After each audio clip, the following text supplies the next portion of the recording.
역대상 17장 1절에서 4절까지의 말씀을 교독하겠습니다. 하나님의 말씀입니다. 다윗이 그의 궁전에 거주할 때에 다윗이 선지자 나단에게 이르되 나는 백향목궁에 거주하거늘 여호와의 언약궤는 휘장 아래에 있도다. 나단이 다윗에게 이르되 하나님이 왕과 함께 계시니 마음에 있는 바를 모두 행하소서. 그 밤에 하나님의 말씀이 나단에게 임하여 이르시되, 함께 읽겠습니다.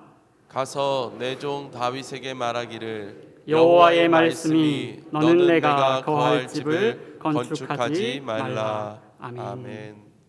후반기 출발 기도회 마지막 날입니다.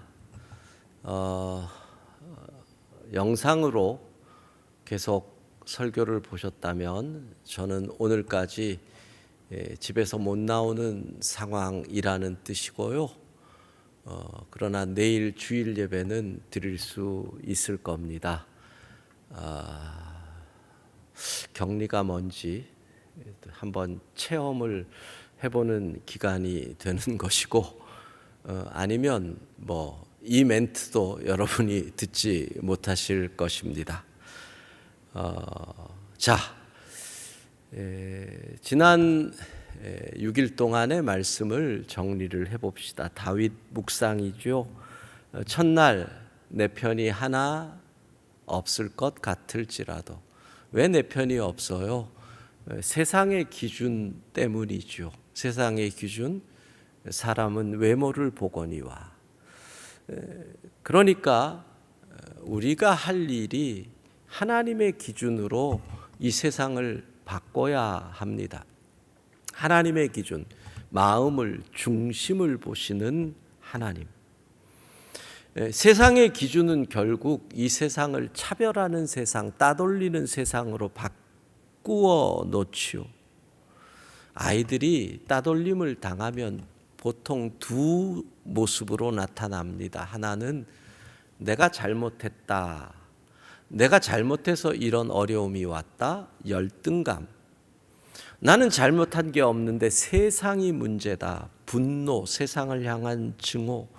그러니까 우리가 이 세상의 기준을 바꾸지 않으면 이런 열등감과 증오에 사로잡힌 아이들이 계속 태어나는 겁니다. 기준을 바꾸면 어떻게 되지요? 우리의 자녀들에게 그 기준을 바꾸면 아이들이 하나님이 내 편임을 알게 되지요. 세상 모두가 나를 따돌려도 하나님은 나를 안 따돌린다는 걸 알면 그 광야를 훈련의 자리로 바꾸어 나아갈 수 있다는 겁니다.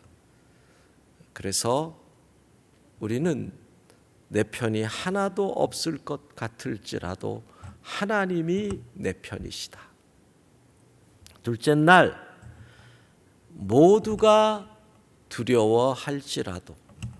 엘라 골짜기, 골리앗이 날뛰던 그 엘라 골짜기는 이스라엘에 있는 그 지형이 아닙니다. 지금도 골리앗은 우리의 삶의 엘라 골짜기, 직장 사무실에서, 아이들의 학교 교실에서, 우리의 가정의 침실에서 날뛰고 있습니다. 아이들은 아무리 힘써도 올라가지 않는 성적의 골리앗 앞에서 좌절하고, 또 직장에서 성과를 못 낸 부모님들은 그 골리앗 앞에서 좌절하고, 서로 싸우는 부부는 우리 부부는 소망이 없는 거야 좌절하며 골리앗 앞에 있습니다.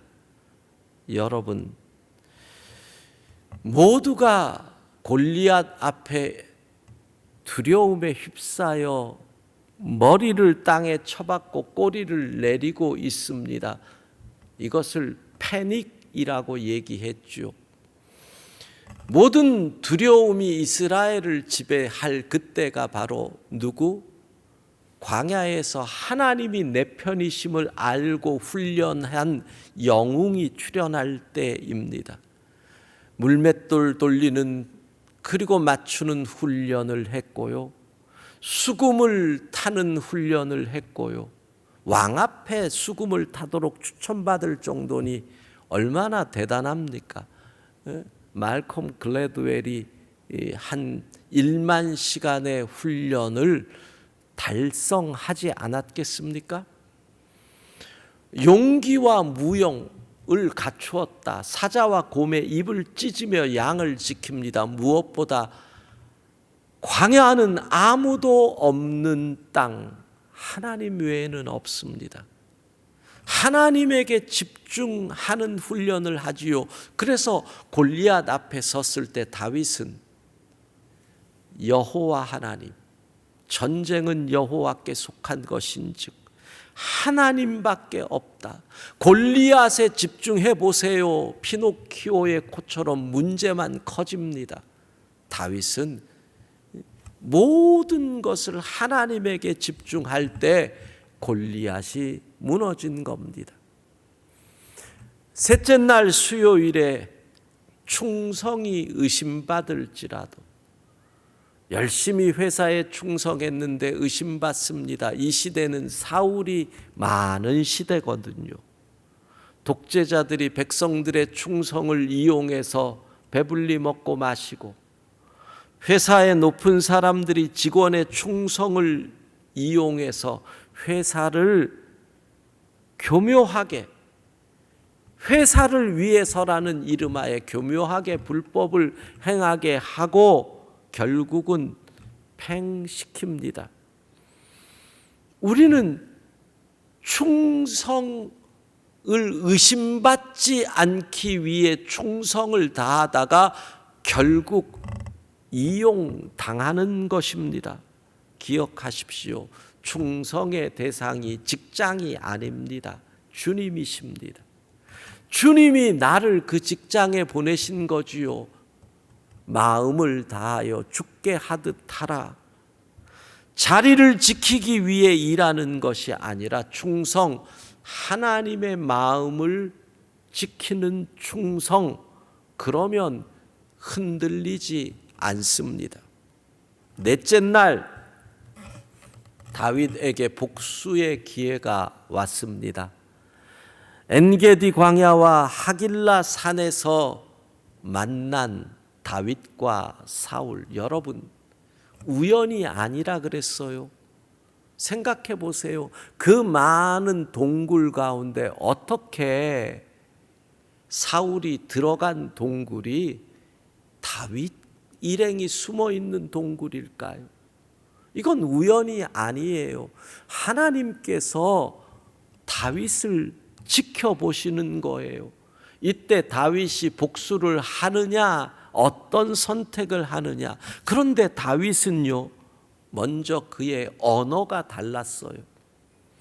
나의 원수라고 해도 나쁜 놈, 죽일 놈, 저주를 퍼붓지 않았어요. 여호와의 기름 부음을 받은 자. 다윗은 해석이 달랐어요. 하나님이 복수를 할 기회를 주셨다가 아니라 하나님이 용서할 기회를 주셨다. 무엇보다도 주권이 하나님께 있음을 인정했잖아요. 로마서 12장 19절, 원수 갚는 것이 주께 있으니 하나님은 피 흘리는 건 내가 할 테니 너희는 그러지 마라. 하나님의 주권을 인정한 다윗, 하나님은 테스트 합격 도장을 찍어 주셨을 겁니다. 그리고 어제 기억하십시오. 비웃음을 당할지라도. 여러분 정말 중요한 말씀입니다. 코비드19의 기간에 우리는 비웃음을 두려워하는 자들이 되었기 때문입니다. 세상의 수많은 미갈들이 예배하러 가는 우리를 향하여 손가락질을 하였고 그 손가락질이 두려워 요즘도 아직도 숨어 있기도 합니다. 오벳 에돔의 집에서 법궤를 옮기며 어떻게 다윗은 그렇게 춤을 춥니까? 어떻게 다윗은 그렇게 펄쩍펄쩍 뜁니까? 왜? 하나님의 임재 앞에서 기뻐한 것입니다. 하나님이 지금 나와 함께 하신다는 이 예배의 감격이 온 몸으로 표현된 것입니다. 코비드19 속에서 우리가 가장 크게 잊어버린 말이 있다면 하나님의 임재라는 이 말입니다. 하나님의 영광이라는 이 말을 잊어버렸습니다. 감격 없습니다. 기쁨 없습니다. 시간 때웁니다. 어느 날 더 시간이 지나면 시간 때우는 일도 사라질지 모릅니다. 하나님의 임재 앞에 있는 것이 너무 기뻐 크게 울었어요. 하나님의 임재 앞에 있는 것이 너무 감격스러워 손을 내릴 수가 없었어요. 하나님의 임재 앞에서 내 목소리를 낮출 수 없어 마음껏 크게 찬양했어요. 우리의 예배가 회복되는 은혜가 있기를 원합니다. 자, 오늘 마지막 시간, 마지막 다윗의 소원은 성전을 건축하는 일이었습니다. 중요한 것은 순전했다는 겁니다. 오늘 본문 역대상 17장 1절입니다. 주보에 제가 잘못 줘서 역대하로 나왔는데 역대상 17장 1절 함께 읽습니다. 다윗이 그의 궁전에 거주할 때 다윗이 선지자 나단에게 이르되 나는 백향목 궁에 거주하거늘 여호와의 언약궤는 휘장 아래에 있도다. 여러분 참 착한 마음 아닙니까?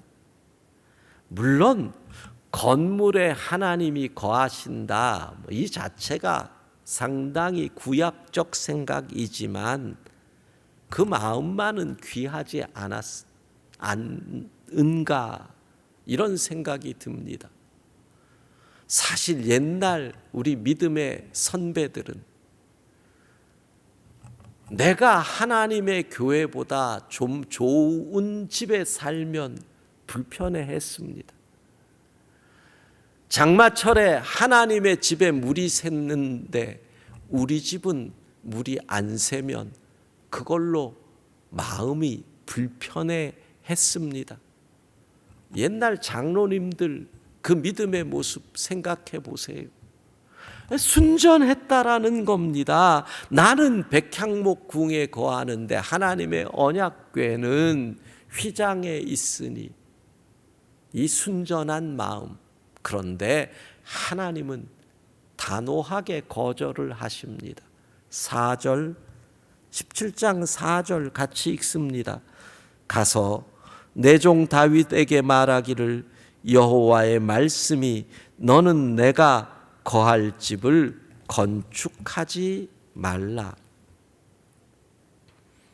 생각해 보면 우리도 순전한 소원들이 거부당한 일이 참 많습니다. 결혼을 하고 마음의 소원이 아기를 하나님이 주시면 이 아기를 잘 키워서 아름다운 믿음의 가정을 만들고 싶다. 그런데 결혼을 하고 5년, 10년이 지나도 아기가 안 생깁니다. 모든 방법을 동원해도 아기가 안 생깁니다. 20년, 이제는 그 마음을 포기합니다. 사업을 시작하면서 정말 순전하게 이 사업을 통해서 돈 벌고 그리고 주의 일 돕고 많은 어려운 사람 세워주겠다고 중심을 보시는 하나님 앞에서 자신 있게 말할 수 있는 순전한 마음입니다. 그런데 사업은 계속 힘이 듭니다. 여러분, 순전한 마음도 거부당할 때가 있다라는 겁니다. 오늘 우리는 다윗의 순전한 소원이 거부당한 상황 속에서 생각해야 될 것이 있습니다. 첫 번째는 이겁니다. 아무리 내가 순전해도 하나님의 말씀 위에서 무엇을 결정해야 그것이 옳은 것이 됩니다. 여러분, 어제 말씀 기억해 보십시오. 다윗이 오벳 에돔 집, 그 전에 아비나답의 집에서 다윗 성으로 법궤를 옮기려고 하는 그 마음이 불순한 마음이었나요? 하나님을 사모해서 법궤를 옮기고 싶었던 정말 그 마음입니다. 그런데 그곳에 하나님의 진노가 임했잖아요. 나의 순수한 마음보다 중요한 것은 하나님의 말씀대로입니다.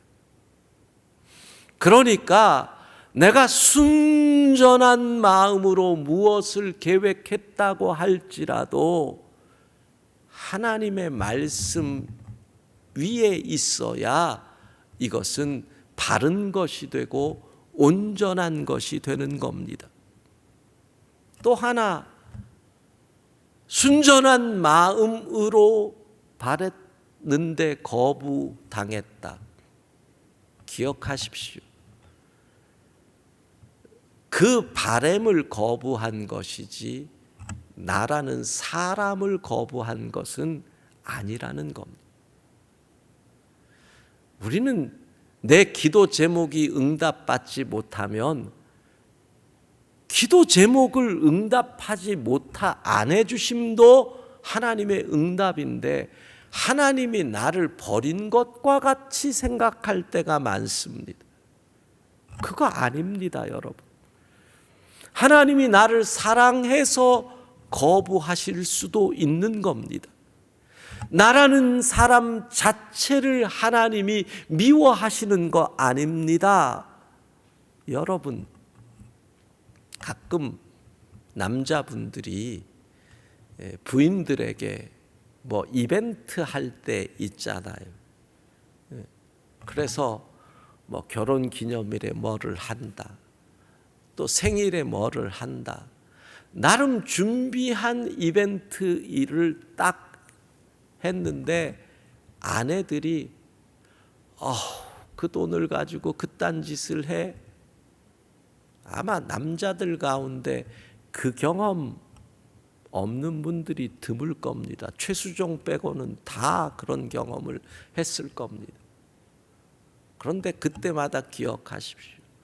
그 이벤트를 거부한 것이 남편을 싫어한다는 뜻 아니에요.